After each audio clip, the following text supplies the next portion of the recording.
Hello, everybody, and welcome to the latest MBA Flash webinar. We're here today to learn more about the MBA Safety Champion Award. This prestigious award was established by the Risk Management Committee at MBA 2 years ago. And we're here today to learn about how to fill out the application, put your nominee in the best light so that the judges can choose your nominee as the best candidate for the award. And what better way to learn about how to do that than to talk to Rick Scott from PJ Dick.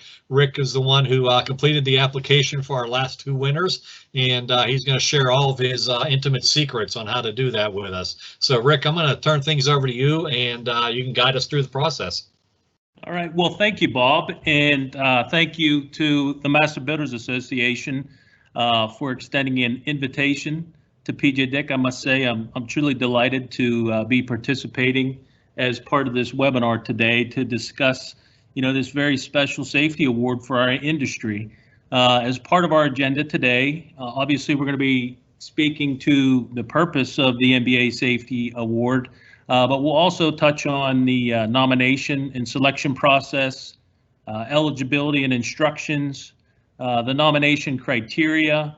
As Bob had indicated, we'll look at three different areas when it comes to tips and recommendations, at least tips and recommendations that have been helpful to PJ Dick over the past couple years, and then we'll finish with a slide on contact resources.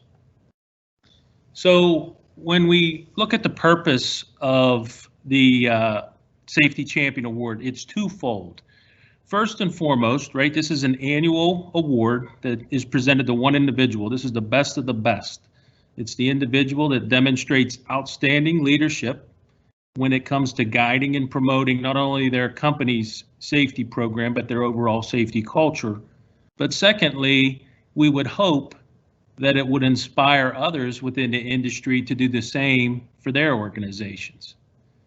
And looking back, our past safety champions, John Widener, during the first year that the award was offered was back in 2018. He was our winner. And then last year, 2019, Bob Simpson was the recipient of the Safety Champion Award. Both Bob and John are superintendents working for PJ Dick. And I think, it's only right for us to once again extend our congratulations and thanks to both Bob and John for their ongoing commitment and support to promote safety excellence across our industry. So really nice job, guys. When we look at the nomination and selection process, what we're asking is for our MBA members to nominate their very best safety leader.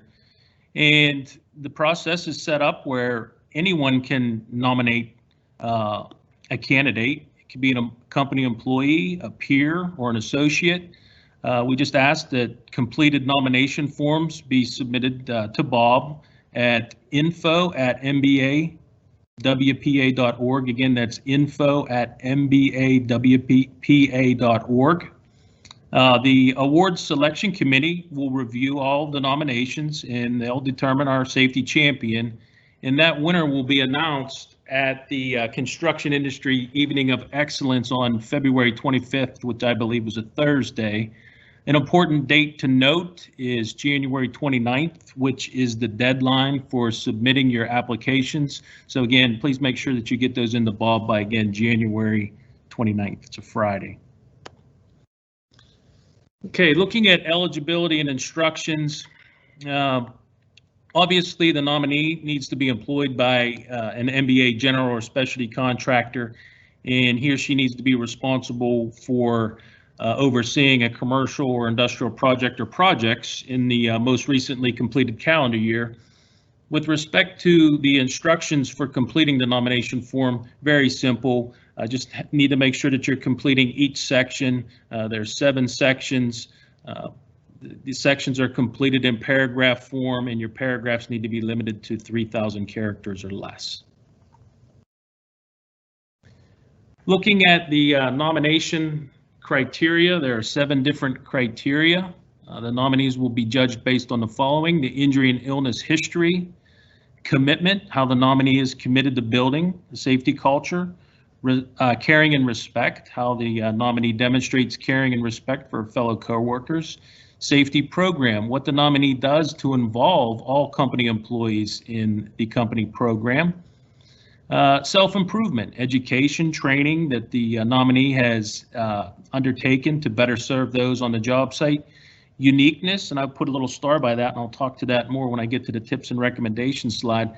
What is unique about your nominee, and how does your nominee promote safety on and off the job?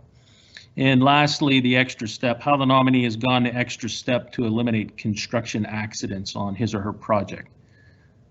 Past judges have included representatives from the AGC, University of Pittsburgh, Laborers International Union, and American Contractors Insurance Group.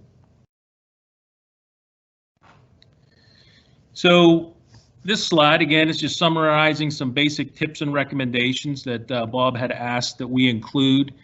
And, you know, this information, many of you may think that it's rudimentary or elementary, and the reality of the situation is it really is. It's very simple.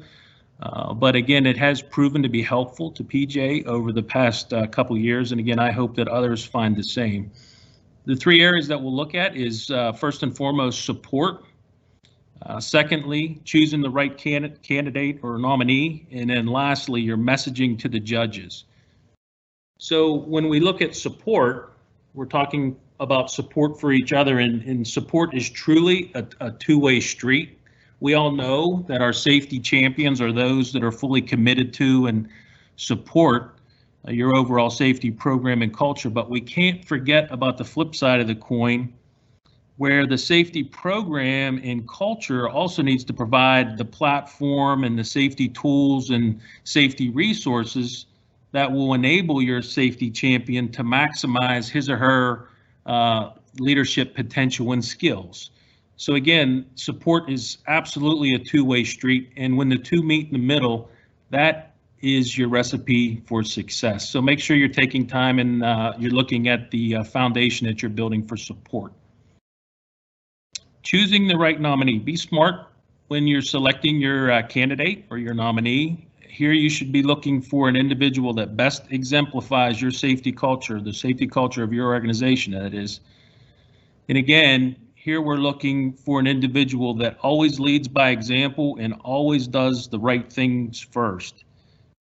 And throughout the process of selecting your nominee, you should continually be asking yourself, what differentiates or what separates my nominee from other nominees? Because again, it's not just the best within your own organization. This is the best of the best across our construction industry. So continually be asking yourself, what differentiates my nominee? And again, the details truly matter. And here we're talking about, you know, what are key accomplishments? What are key achievements? What are key safety performance indicators that you can include that builds your nominee's credibility? And once you get to that point, now it's time to simply sell it to the judges. And the best way to sell it to the judges is through your application platform.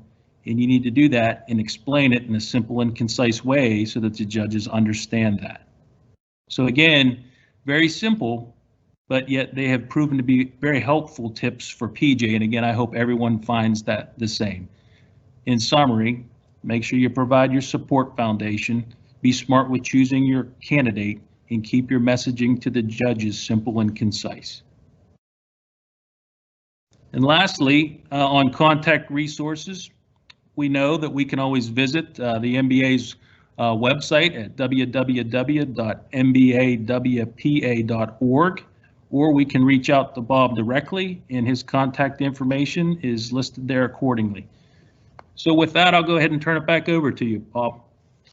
Hey, Rick, thanks. Fantastic job. You know, I created the application and helped with the process, and I learned some things listening to you. So great job. Really appreciate your time and effort in explaining this to everybody here.